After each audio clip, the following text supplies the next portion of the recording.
Hello students, तो चलिए आज हम लोग शुरू करते हैं क्लास 10 के एक्सरसाइज 1.1 का क्वेश्चन नंबर 3, जो कि है find the LCM and HCF of the following integers by applying the prime factorization method. तो इस क्वेश्चन में हम लोग को क्या बोला गया है कि नीचे जितने भी क्वेश्चन हम लोग को आगे दिए जाएंगे उसमें हम लोगों को प्राइम फैक्टराइजेशन मेथड यूज करके तीनों नंबर्स के एलसीएम और एचसीएफ फाइंड करके बताना चाहिए। तो बहुत सिंपल है, पिछला दो क्वेश्चन भी हमने ऐसे ही किया था। तो चलिए हम लोग इसका शुरुआत करते हैं। तो पहला क्वेश्चन जो हमारा है वो क्या है, तो 12, 15 और 21। तो सबसे पहले क्या करते हैं, इसको प्राइम फैक्टराइज कर लेते हैं।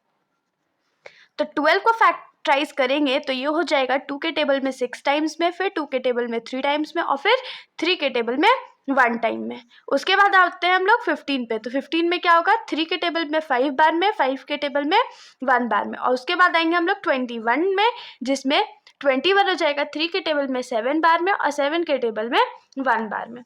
तो अब हम लोग इसको लिख लेते हैं। तो 12 इज इक्वल्स टू क्या हो जाएगा, तो 2 का पावर 2 इंटू 3 इंटू 1। 15 को क्या लिख सकते हैं, तो 3 इंटू 5 इंटू 1।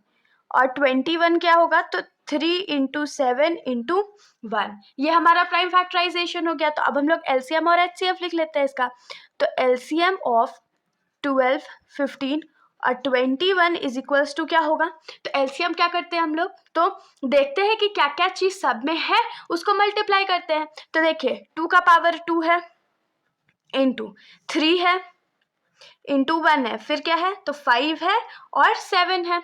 तो इसको मल्टीप्लाई कर लेते हैं। 2 2 ज़ा 4, 4 3 ज़ा 12 इंटू 5 7 ज़ा 35। तो 12 और 35 को हम लोग मल्टीप्लाई करते हैं तो ये किसके बराबर हो जाएगा, तो 420 के बराबर हो जाएगा। तो ये हमारा एलसीएम आ गया।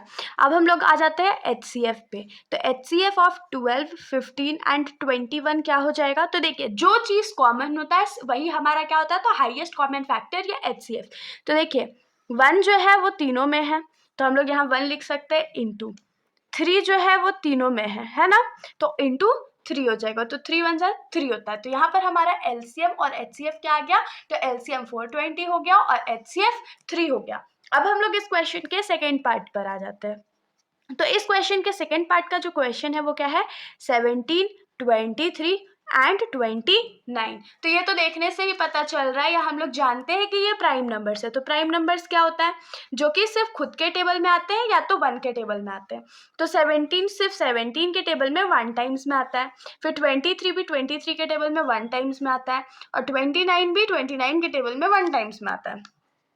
तो हम लोग 17 को यहाँ क्या लिख सकते हैं, तो 17 इंटू 1। 23 को क्या लिख सकते हैं, तो 23 इंटू 1। और 29 को क्या लिख सकते हैं, तो 29 इंटू 1। तो अब हम लोग आ जाते हैं एलसीएम पर।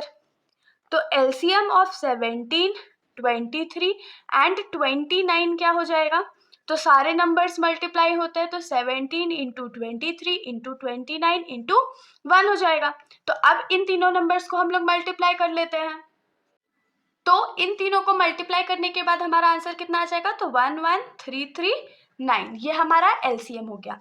और लास्ट हमारा क्या है, तो एचसीएफ ऑफ 17, 23 और 29। तो एचसीएफ क्या होता है, जो कॉमन फैक्टर होता है। तो कॉमन इन तीनों में क्या है, तो 1 है ना कॉमन। तो ये हमारा जो एचसीएफ है वो क्या हो जाएगा, तो 1 हो जाएगा। तो चलिए अब हम लोग आ जाते हैं इस क्वेश्चन के थर्ड पार्ट पर। तो इस क्वेश्चन के थर्ड पार्ट का क्वेश्चन है हमारा 8, 9 और 25। तो हम लोग सबसे पहले क्या करते हैं, तो इन तीनों को प्राइम फैक्टराइज कर लेते हैं। तो 8 को 2 के टेबल में 4 टाइम्स में, फिर 2 के टेबल में 2 टाइम्स में और फिर 2 के टेबल में 1 टाइम्स में हो जाएगा। फिर 9 को प्राइम फैक्टराइज करेंगे 3 के टेबल में 3 टाइम्स में, 3 के टेबल में 1 टाइम्स में। फिर 5 के टेबल में 5 टाइम्स में, 5 के टेबल में 1 टाइम्स में, ये हो जाएगा। तो अब हम लोग इसको लिख लेते हैं। तो 8 को हम लोग क्या लिख सकते हैं, 2 का पावर 3 इंटू 1।